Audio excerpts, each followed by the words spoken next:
có con gì trong này không? Mình thì không sợ ma, và mình cũng chưa bao giờ nhìn thấy ma quỷ. Nhưng xin chào các bạn. Chào mừng các bạn đến với kênh của mình. Hôm nay mình sẽ đi thăm một kỳ quan thiên nhiên của Ghana. Đó là cây Oda, cây lớn nhất từng được phát hiện ở Ghana và Tây Phi nói chung.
So Esen is a river that flows through the forest, and then Epam too is a river that also flows through the forest. So the name, hence the name Esen Epam. So the forest reserve is named after these two rivers that flows through the forest. Okay. So that is the route. The next town from Aprokumase, when you are going to Oda, is Asanteman. So from Asanteman, then Aprokumase, then the next town ahead of us is Asioso. Asioso. Asioso. Yeah. Đây là bản đồ và nó sẽ nằm cách trung tâm thành phố Kumasi khoảng 170 km về hướng đông nam và cách thủ đô Accra khoảng 120 km về phía tây bắc. What's your name? Kofi Frimpong. Kofi Frimpong. Yes. Kofi Annan. Mình trêu anh bạn này là con cháu của ngài Kofi Annan.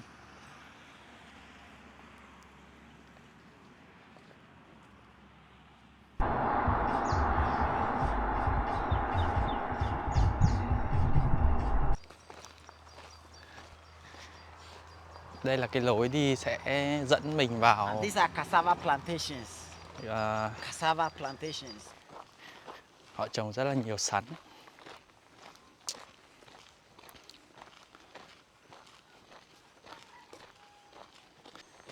Khoảng 200 mét cho cái quãng đường từ ngoài trục chính vào bên trong gốc cây các bạn ạ. Local people, few local people. By this time they've all gone to farm. Ok. Yeah, so Cái lối này thì là lối đi của người dân địa phương vào những cái nông trang của họ. Và đây là cái lối đi chính vào cái cây to nhất ở Tây Phi.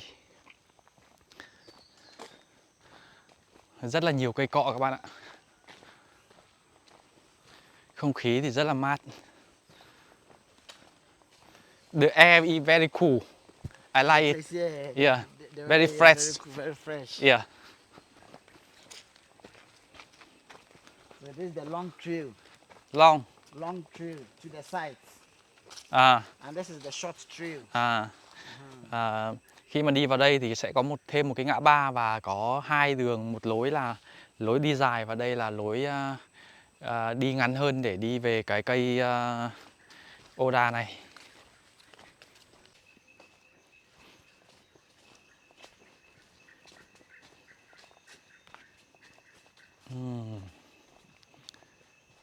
Giống như là mình đang đi ở trong rừng nguyên sinh vậy các bạn ạ.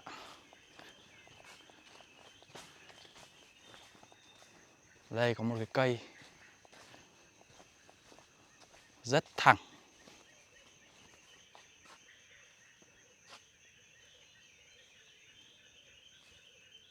Thẳng và rất là to các bạn. To.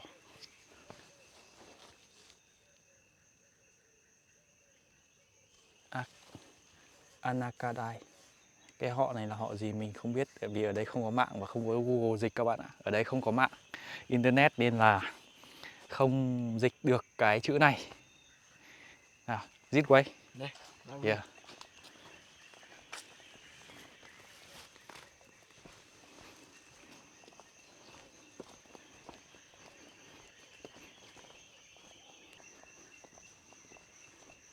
Đây là các bạn. Mình đã đến cái cây to nhất ở Tây Phi rồi. To. Không biết là nhìn như thế này thì các bạn có thấy nó to không, chứ như mình đứng ở gần này là thấy.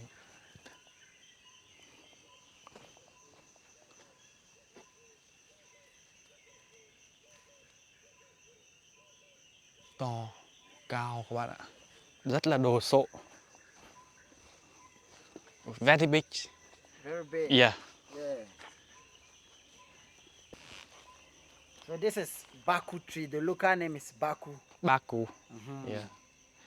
And then the scientific name is Tiegmela hekeli. Hekeli. Hekeli. Okay. Yeah. It was discovered in 1606, which is over 400 years now. Yeah. And still they were discovered by a hunter. Yeah. And the name of the hunter is Yao. Dao. Ando. À. Yao Ando. Yeah. Tức là anh bạn hướng dẫn viên này kể với mình một câu chuyện mà nguồn gốc cái cây này được phát hiện. Đó là có một người thợ săn tên là Giao Ando, vào năm 1606. Anh ấy đi săn ở trong cái khu rừng này và anh ấy nghe thấy tiếng người nói chuyện và anh ấy tìm xung quanh nhưng mà không thấy ai. Thì anh ấy rất lấy làm lạ, và tại sao lại có người nói chuyện mà không thấy ai. Và anh ấy đến một cái thị trấn ở gần đây và có kể lại với lại cái vị thủ trưởng ở thị trấn gần đó.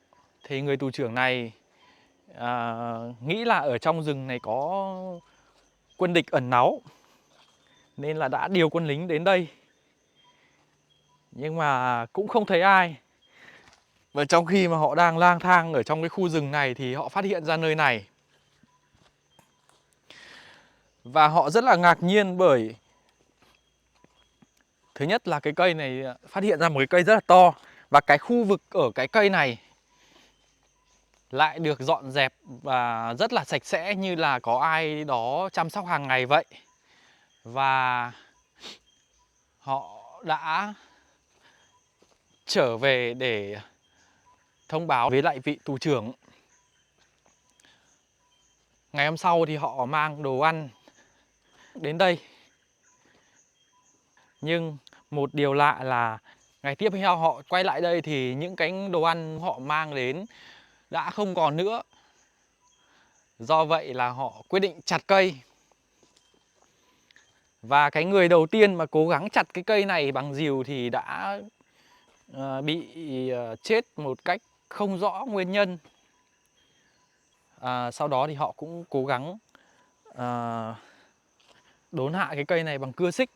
Nhưng có một điều lạ là khi mà bị chặt hoặc là bị cưa ấy, thì cái cây nhanh chóng trở lại cái hình dáng ban đầu. Vì thế mà người ta sẽ từ bỏ cái ý định chặt cây.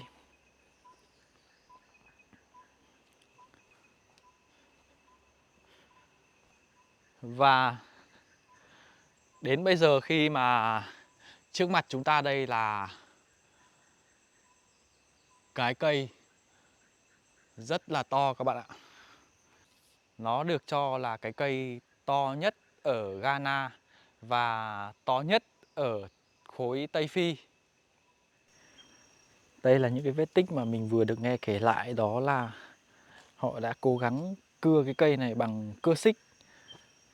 Nhưng mà tất cả mọi cố gắng thì đều bị, khi mà họ chặt hoặc họ cưa thì cái cây lại nhanh chóng trở lại hình dạng ban đầu.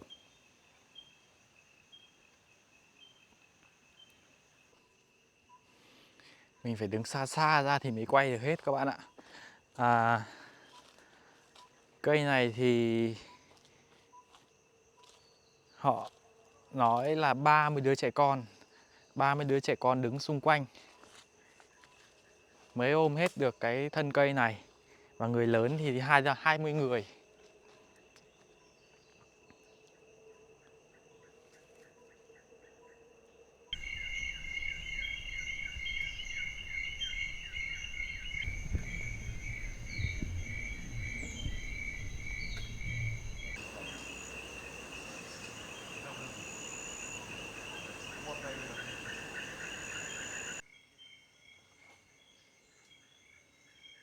Ở đây có một tấm bảng về thông tin của cây.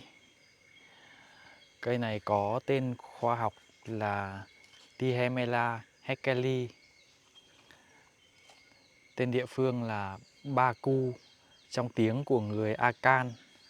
Và cây này thuộc họ Sapote, họ Hồng Xiêm. Không biết là có đúng hay không. Và nếu như các bạn nào mà biết về thông tin của cái cây Baku to nhất ở Tây Phi này thì có thể bình luận để mình cũng biết tuổi và biệt danh. Thì cây này được ước tính là đã hơn 400 năm tuổi và có nickname là Dua Brantai. Đây là số đo của cây. Cây này cao 66,14 m và chu vi đo độ cao 1,4 m tính từ mặt đất là 10,11 m. Đường kính là 3,22 m và chu vi đo ở độ cao 3,1 m tính từ mặt đất là 8,63 m. Đường kính là 2,72 m. Dòng dưới này là công dụng. Công dụng thì dùng làm thuốc, được cho là có tác dụng chữa vô sinh ở nam và nữ. Đó là một cái bảng thông tin của cái cây Baku này.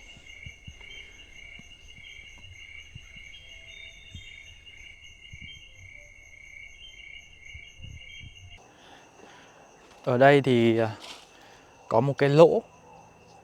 Qua thời gian thì mình thử sờ có con gì trong này không? Không có, không thấy có gì cả. Rất là sâu các bạn ạ. Đây là một cái lỗ mà họ cho rằng là có một cái loại bột có tác dụng được sử dụng, có tác dụng để chữa được nhiều loại bệnh. Nó sinh ra từ cái lỗ này. Mình thì mình nghĩ đấy là một sản phẩm của một cái loài sâu đục thân nào đó.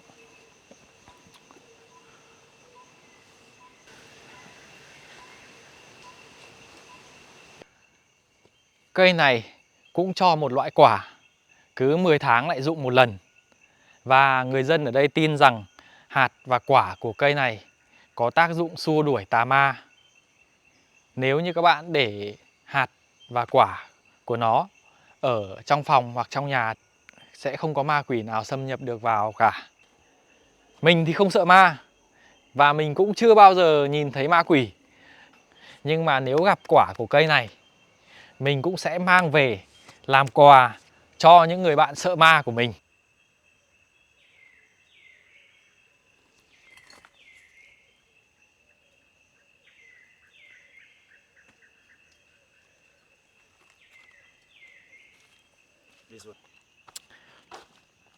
Đây là chai rượu chứa náp. Và người dân ở đây thì tin rằng nếu như các bạn đang có những tranh chấp hoặc có những khoản cho vay chưa lấy lại được thì các bạn có thể đến đây dùng chai rượu chứa náp này kèm theo một tờ giấy có ghi tên người đang tranh chấp và người đang nợ tiền bạn. Nói với cái cây này, và linh hồn của cây sẽ đi đòi lại công lý cho các bạn. Và sau 1 tháng thì tiền và tài sản của các bạn sẽ được mang về. Đó. Nếu như các bạn đang có tranh chấp hoặc là đang có những khoản cho vay chưa lấy lại được thì các bạn có thể đến đây thử. Biết đâu sẽ lấy lại được.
Ở xung quanh đây thì cảm giác rất là nguyên sơ các bạn ạ.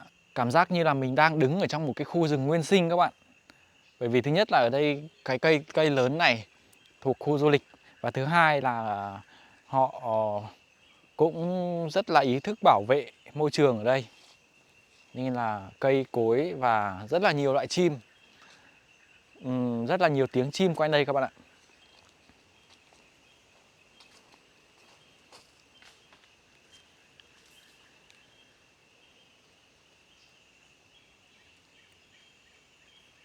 Ở đây thì họ cũng làm cả một cái xích đu, có vẻ như là để du khách ngồi ở đây và tạo dáng chụp ảnh. Phía bên này thì họ làm một cái tấm bảng bằng gỗ. Ý nội dung là tôi đã đến đây, và dòng dưới là cái cây to nhất ở Tây Phi. Đó, mình cũng phải ghé vào đây một cái. Đó, mình đã đến đây. I'm here.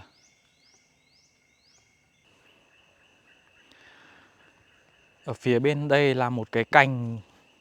Đây là một cái cành của cái cây to này. Và như anh bạn hướng dẫn viên nói là cái cành cây này đã rụng xuống vào năm 1962. 1962.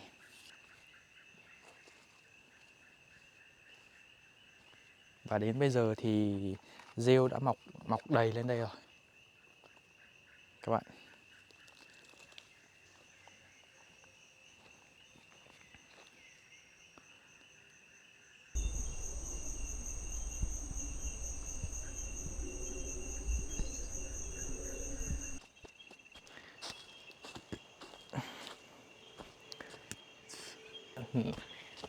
Nãy giờ mình vẫn loanh quanh tìm xem là có cái quả nào của cái cây này rụng xuống không, để mình mang về làm quà cho mấy cái người bạn sợ ma của mình, nhưng mà không có.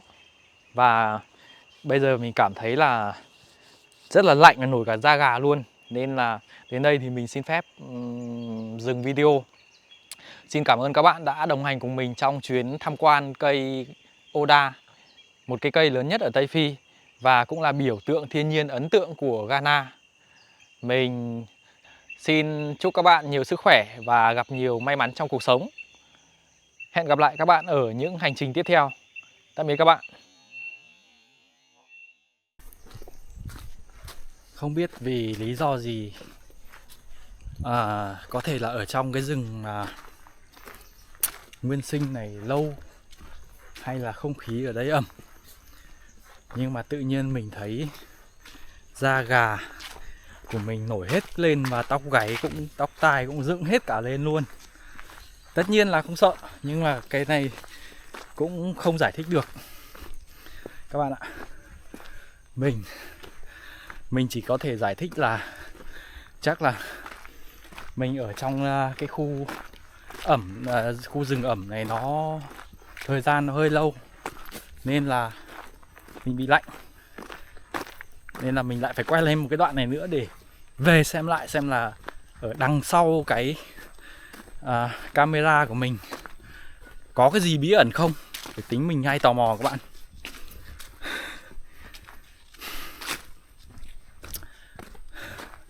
Đó, mình đang đi ra rồi.